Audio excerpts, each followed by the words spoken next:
Good morning and welcome to Lattes and Leaders with Dr. Brad Johnson, best-selling author and accomplished public speaker specializing in education and educational leadership. I am your co-host, Jeremy Johnson, organizational psychology consultant specializing in career coaching, training, and development. Meet us here each week to discuss topics in education and leadership and meet with some of the top education talent and thought partners from across the globe. So grab your latte, sit back, and enjoy a relaxed conversation that will leave you informed and encouraged. Welcome to Lattes and Leaders. We have a very special guest with us today, Dr. Tiffany Spicer, all the way from Waco, Texas. Thank you for taking the time to be with us today. Yes, sir. Thank you for having me. I'm so honored. Oh, I'm so excited to have you. I follow you on social media. I followed your, ascent to your new role, and that's so exciting. Yes. And so if you don't mind, we'll just kind of start there with just sharing a little bit about kind of your story and how where you're at today and what's going on. Okay, no problem. I started my career in the early 2000s um, as a teacher in Round Rock ISD. It's right up the road from where I am currently. But I really, when I wanted to grow up, I'll say as a teacher, I wanted to be a high school principal. I was like, that's what I want to do. I want to kind of run that little world right there and make a difference in high school students. And on the journey, I kind of moved up teacher, assistant principal, associate principal, middle school principal, then high school principal. But I had some people, men and women, who saw something in me that I'll say I didn't see in myself. And they were like, you need to be a superintendent. You need to be a superintendent. I was like, I'm good. But they did not stop pressuring me. And so I did pursue my master's, and then I pursued my doctorate degree. And as I was going through the program, my intent was to be a professor. So I was going to be a high school Okay. principal and then, do some professor work, right? Because I want to teach principals and educators how to lead. But I don't know, I kind of saw our systems in education, and I'm in Texas. And so I was like, wait, I can make a difference. I can make a bigger difference and a bigger impact on the system. So impact the adults who are impacting our students, who are impacting our communities, right? And so it became like, okay, I think I can do this. And so on the journey, I went to Leander. And as a high school principal, I had a superintendent who saw I'll say some good things in me. And he was like, you need to be in central office. And so I moved up to central office and I started seeing, I'll say, systems. So they had about 40,000 students at the time. And I was over advanced programs and a lot of secondary program work, right? And so that kind of changed my view because I could see the whole system and not just my high school feeder pattern, right? Gotcha. And then I knew that like the changes that we make here will impact kiddos from 12th grade all the way down to my pre-K babies. And so that was kind of like a game changer for me. And then after that, I started to apply for, superintendent jobs. And I did become the superintendent of Buna ISD, which is in Texas as well. And that was my first superintendency. And that was life changing. The community was awesome. The people were great. And the board gave me a chance to make a difference in the lives of students. And so I believe, when I left, I'll say that part, they were sad to see me go, but they were proud of the work I had done for the community and for the students. And so it was bittersweet, because when Waco ISD had opened, I was considering it. I was like, I'm good, but let me check it out. And it kind of brought me closer to home because my family is, right up the street in Round Rock. And then I have a couple hours away in San Antonio, which is where my parents are. Okay. I couldn't pass up the opportunity. So I was like, you know what? If I get it, great. If I don't, it's really okay because I'm okay. But I did end up, securing the position. And this has been a blessing. I've been here for, I guess, 7 weeks, 6 weeks. We just had Thanksgiving, but I have had the opportunity to hit the ground running. So I've met with, every trustee, every executive team member, almost every principal. We have about 25 campuses. I hit every campus in the first 3 weeks. And then I also hit our different departments from our special ed department, our food services department, maintenance, custodial, just transportation, everybody, because it's important that I get a look at everything we have and everything we do and the people who are behind the scenes that makes everything work for our kiddos when they open the doors and go to school. So I just started this journey October 15th, and I'm loving it and loving the people in the community. So I'm just honored to serve in this great position. I love that. And I love that you can share because you've been in the role before, but being in it new in a new district is kind of like Yeah. starting all over again. So Yes. there's that freshness to it and a perspective that you can bring, which I think is really awesome. Yeah, it's so important, like you said, those first few weeks to just be with the people, be in the schools, be seen, let them see you and connect with you Yes, and sir. start building those relationships. That's Yes, probably sir. the most important thing you can do. Yes. And, that in the long run will pay off great dividends as well. Absolutely. Absolutely. I know you haven't had time to really get settled and to really, figure the vision and you may have an idea, but in 7 weeks, it's hard to really, but, we talked a little bit before we started about like workforce development and building that partnership with the community. How do you see that like going forward? It's a larger district, probably larger industry and business. How important is that building that relationship with them so that we can kind of bridge that gap between school and preparing our students for the workforce? Absolutely. I'm glad you asked that question because I have had the opportunity to meet with community members, foundations, nonprofits, business owners, and what I keep telling them is we can't do this work without you. Right. Sometimes we have education systems like, oh, we're good, we're education, we don't talk to the church, or we're good, we're education, we don't talk to the business, or we're good, we don't talk to whoever. Right. And so a lot of the conversations that I've had with them are, we need you, we need your partnerships. And sometimes it comes in the form of money, but sometimes it comes in the form of internships and externships. Right. Internships for our students, but externships for our teachers so that they can learn and bring their learning into the classroom. And so one of the ones that's just coming to mind, I met with our workforce commission. So we have the Texas Workforce Commission for the entire state, but we have a region here in Waco. Okay. And I had an opportunity to meet with the executive director of that department. And one, he asked me to serve on the board, and I absolutely said yes, because I think that's important. That's one of the most important organizations in the work that we do, right? And so they have programs that our kids are already involved in, which just blessed my heart when I was listening to learn about that. But we do have opportunities where our kids do have internships and they go and they get to see what it's like to be an engineer or HVAC or in the medical field. We have future educators program with our local community college, but also at Texas Tech and Tarleton. So you start here and it feeds into those two universities, right? So we have all these partnerships with businesses that are local here. And our kids get that face time. And then we have an externship program. And I have done this in my previous district when I was in Leander, to where we had opportunities for our teachers over the summer. They go on an externship. So say I'm making a company up, Exxon, right? And if they're local, our teachers can get to go and learn about that organization and that business and how that works and bring that into your English class or bring that into your math class. And so we do have those opportunities as well. And so I was asking him about our district because of course I'm concerned about Waco ISD, but he was sharing what they do for us in other districts. So I'm all like, we're not worried about them, we're worried about making sure our kids get that experience and our teachers too. So but it was great conversations, and we are definitely on the right track to make sure we have those partnerships established and bring them on. I had another opportunity. Everybody knows about Chip and Joanna Gaines, right? And Magnolia, it's here Okay. in Yeah, Waco yeah. in their foundation. And so I had a chance to meet with one of their people, and we were talking about the opportunities for partnerships. So I'm big in believing that if we can partner with the local businesses and the national businesses that are here in our community, that's just going to rise up the students, yes, but also the community. And then when they go into the workforce, just imagine just the success and the wealth that comes from that, the richness that comes from that, right? And so I'm looking out the window. Baylor is across the street. So everybody knows about Baylor, right?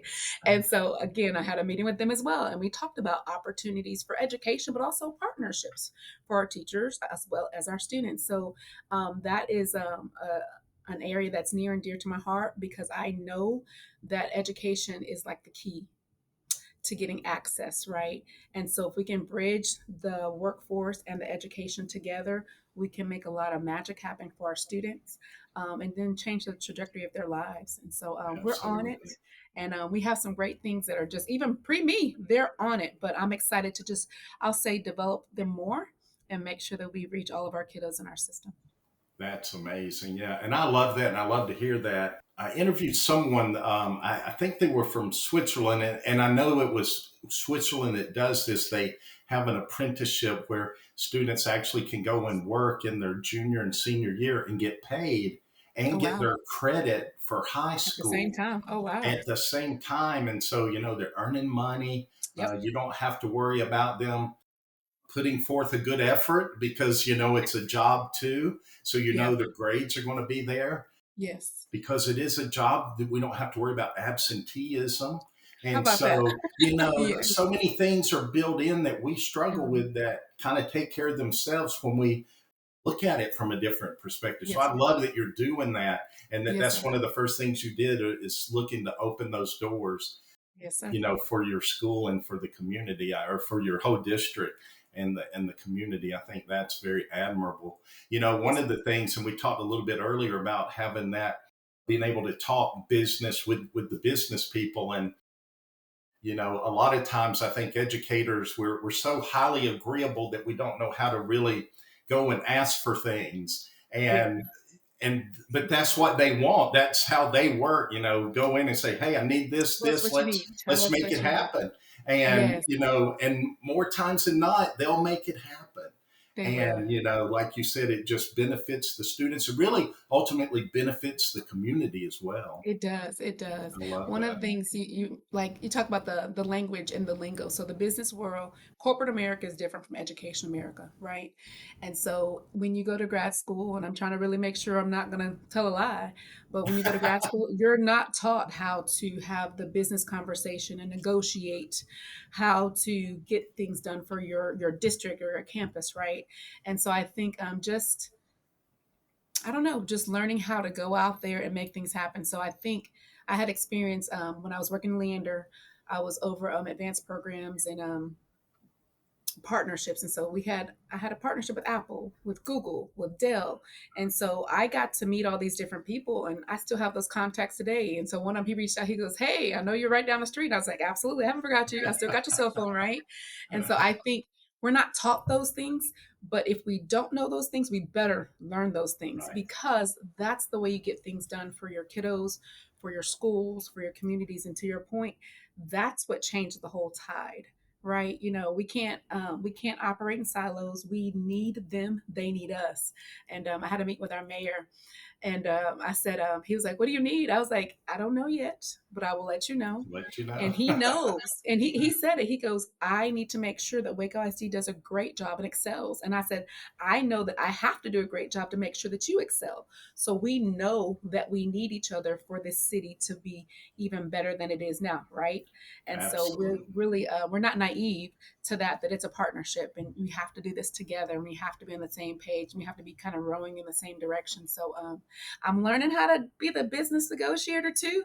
It's one of those other duties as a sign that you don't see that's in small print, but that's expected, right? As a leader of any, campus, district, business.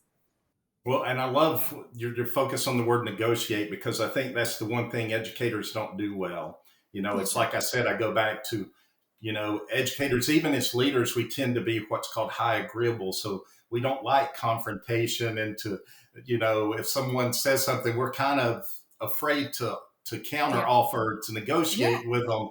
And but that's the business world. And so, like you Correct. said, the sooner you can speak that, or the more fluent we can speak that language, the more effective that you're going to be for the whole school system. So Absolutely. I love that. That's a Absolutely. great perspective. When you Absolutely. think back over your career, something you said earlier really struck with me, is that you saw, or there were people that saw things in you. Mhm. And so, is there any person or two, maybe even a teacher growing up that really had that impact on you?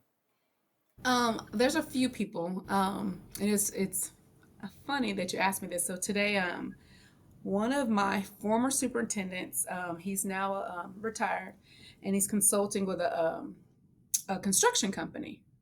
And so he was like, I never thought I'd be doing this, but I'm here today. And I heard they were coming to see you. I was like, I had to come see you because he knew me when I was a principal. So that's like been a good 10, 15 years ago, I think, right? And so we were talking, and he was like, remember that time when, because he didn't want me to leave the district, right? And I was going to leave because it was a high school opening, and we didn't have, we had what, 5 high schools. There wasn't an opening, but there was the neighboring district. They had one, and I applied and I got it. And he was like, don't leave. I need you to stay, just trust me. And I was like, I do trust you, but I'm leaving because it's open. But he's one of the ones who was like, I saw something in you. And he stopped what he was doing. I was at his office, and I'm like, the superintendent, right? So, and I'm like, superintendent, I'm a little middle school principal. And he stopped. He called Dr. Latanya Goffney, and he said, I want you to meet Tiffany Spicer. She's an up and coming rising star. I never forgot that moment. And we talked about that this morning, because she is, and I think you just had her on I love recently, her. Oh my goodness. Yeah, I was just right? about to say, I Full love her. circle, right? Or I love her. Like, if I need anything, I can literally call her, and she's like, "What do you need, sis?" Right? And so I had her. I had another lady as well, Dr. Martha Salazar Zamora. She's the superintendent of Waco ISD, and she's been mentoring me since we met. We met in Round Rock, and so my first principalship, she was a superintendent who hired me, right? And so even now, she texts me. I can't make this stuff up. Yesterday, hey, I'm just thinking about you. How's it going? Is everything good? What do you need? Right? So I have all these people who see something in a little girl named Tiffany, and they're still coming to check on me. And so I feel honored and blessed by that. But I also know, because they did that for me, I am obligated, I'm determined to pay that forward to other people who say, I want to be a superintendent, I want to be a director, I want to be a principal. So I've just been, a lot of people have been placed in my life who have just, I'm gonna say, they've looked out for me and made sure I've been kind of taken care of on this journey. And so I feel like that's my calling to say, hey, when I see something in someone, I'm like, listen, here's my cell phone number. You call me. You're interviewing, let's practice. You need this, hold on, I can send this to you. Or hold on, I don't know it, but I know somebody else, I'm gonna connect you, right? And so it's just been like, it's been an amazing journey. And so my thing is, I have to pay that forward as long as I possibly can. I love that. I love that. Yeah, I say one of the most important things we can be as leaders is a talent scout, looking for Yes, that I love talent it. in Yes, others. And even if they don't see it in themselves yet, yes, yes, just pointing it out, just planting yes, that sir. seed with them Yes, sir. is just so important. So I Yes, love that so much. yes, sir. When you think about your journey into where you are now, what do you think maybe is one of your one or two like top leadership traits that you feel like have helped you the most or been most beneficial in helping you to be successful as a leader? I think, well, two things. I'll go back to the building leadership capacity. When I see it in someone on my team, I will make sure they grow. I will make sure I put them in opportunities and spaces for them to grow. And I was checking on one of my former principals in a different district. I had just, how somebody's on your mind. And I sent a text, said, hey, how's it going? And she was like, I'm so glad you texted. I'm almost done my superintendency, because I told her you got to get that done. Right. So Oh, she's like, I finish next month, so it was just one of those, like, even when, if I'm not there in that space, I'm going to come back and check on you, right? And right. so just building that leadership capacity in other people, and then seeing them through, right? And so I think that's a strength and a gift, I guess, that I have to, help other people fulfill their potential. And then secondly, culture and climate. I think Absolutely. I think that's so I important. have, I don't even know the words to use, but somebody, the people here, I love our team. They're like, I don't know, but you just have so much energy and it's contagious, right? And I'm like, okay. But it's just like the ability to build a culture and a climate, number one, where people feel safe, but also where people feel like they have that security to go out. Let's take a risk together, and let's make sure we create this crazy cool environment to where our leadership and our principals thrive. Because if they're all thriving and all going the right direction, our students will thrive in the classroom, right? In the classroom, on the court, on the field, right? And so then that trickles down into our communities, into our neighborhoods. And so I think I just have ability to kind of get the right people in the right seats, and then help us get that sense of excellence and belief that I can do anything. But that's like the system's belief, not just a Tiffany Spicer belief. Right. That's everybody's belief, because there's ownership in that. And so I think that's what helps me, because then after that, I'm like, the sky's the limit. Let's get academics taken care of. Let's get behavior taken care of. Let's get athletics taken. Let's get fine arts. So everything else falls in place after you kind of get those foundational pieces. So I think those are my two. Yeah, and I think that takes confidence too as a leader, to Yeah, be willing to trust them enough to do those things. I agree. And that sometimes takes time to get to that level. But I think it's Yes. so important, the higher you rise, to understand that you have to trust those that you're leading to do their Yes. job. Yes. And, I think that does take confidence as a leader, but I think it really does create such a great culture, like you're talking about, where you can really excel in just about every area when you're Yes, sir. able to do that. Yes, sir. Totally agree with you. Yeah. So it's gonna take time, because we have a big system with lots of layers.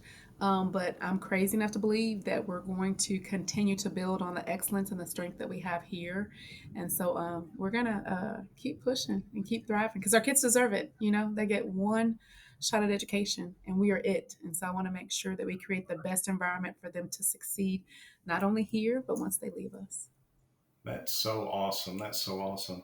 You have such a great story. I mean, just the rise and the people building you up and then you building others up for the Yes, sir. next. That's really the cycle. Yes, I think good leadership is about building the next generation of leaders. And if you do absolutely. that, you've been very kind of leave our footprint or our impact with the Mhm. with the people more than the things we do, I think. Yes, sir. Even Absolutely. even as teachers, I think that's true. The Absolutely. impact they have on the students in their lives is even more important than what they're teaching, in Hmm. the moment. So Absolutely. even though you're new to your role now, but you've been doing this for a while, even though you don't look like it. But what do you think is what would be like a nugget or two of wisdom that you would share with either new administrators or people maybe wanting to go into administration, or maybe administrators that are like really struggling right now? I'll say two things. Learn how to set your priorities in order, and then learn self care. And what I mean by that is, even when I interviewed, and I told my first day on the job, I met with all the principals, and I shared my priorities. And to me, it's very simple. It's my faith, my family, my health, and then my career. And I tell them, I Mhm. said, if those things are out of order, I can't serve you. I won't be any good to you. And so I make sure, and I tell people, you can believe whatever you believe. Everybody has their own, that's fine, but just know what it is. Right. And so for me, I talk about my priorities. And when I share that, other people are like, you know what? I went home and we talked as a family, we talked about our priorities, and I talked about mine. So I share that because I want to give people permission to have theirs, and make sure they say, like, if your child's sick, go be mom. Like, go. Like, that's your child, right? And sometimes in education, we feel like we can't do those things because we have to take care of everybody else. And I learned that later in life. I wish I would have did a better job when I was, a teacher and a principal, because I was not the best. I was like, oh, my campus, my campus, my campus. And I feel like I didn't do as good by my daughters. And we've talked about that, and I've apologized, because I feel like I was not, I was a pretty good mom. Don't get it twisted, right? But Right, I feel like I could have been a better mom because of the stuff I know now, right? And right. so that's one thing, is just setting those priorities. And then two, I talk about self care. So I have a blog, and I talk about running Superintendent and just my journey to take care of myself physically. And again, as a principal and a teacher? Did I take care of myself the best way, physically and mentally and spiritually that I needed to? I'm gonna say no. But now I am really secure in taking care of myself. So in the mornings, I wake up, I have my quiet time, and then I run or I get on the bike or I lift weights. But I'm doing something to, I'll say, really stress my body, right? So that Right. when I do get to work, I'm like, bring it on, because I've done the Right. hardest thing that I'll ever do today. I just ran 5 miles. I'm good. What are we talking about today? Who's mad? Is there a grievance? Wow. Whatever it is, right? I Right. can handle that because I've done some hard work and my body is like, I'm ready. And so, again, that's things I learned about 5 or 6 years ago, the self care. And I wish I would have started sooner. And so, for those who are either in this role or who aspire to this role, you have to have balance. You have to have your priorities. You have to have self care. I'm really good about 7 a.m. to 7 p.m. That's my thing. I tell the team, I love you, but don't call me until 7 a.m. And then don't call me after 7 p.m. Now, if there's a fire or a death or something extreme, they know you got to call. Right. We get Right. that's the job Right. because we're always on. I get that. But you have control over some things. And so you have to put those priorities in check and in perspective. And then when you do as a leader, guess what? Your teams do that. And then guess what? That Exactly. happens that they don't call the teachers. They don't call teachers at 10 o'clock at night because they have priorities and the teachers have them, right? And so I think it just trickles down throughout the system when the leader has their stuff together. And Right. so those are some things that I've learned that have helped me. And even today, I had a principal one on one, and she was like, how are you going to take care of yourself with all of this? Right. And I said, it's the same thing. I said, I've been working out before the job. And even when I was moving, I was going back and forth. I was selling a house, I was buying a house, and I was training for a marathon. I was insane. But guess what? I sold the house. I bought the house. I moved in the house. I just ran a marathon a couple weeks ago and I'm still okay. Right. But it was stuff that I was doing beforehand. So it's like the routine is Right. already there.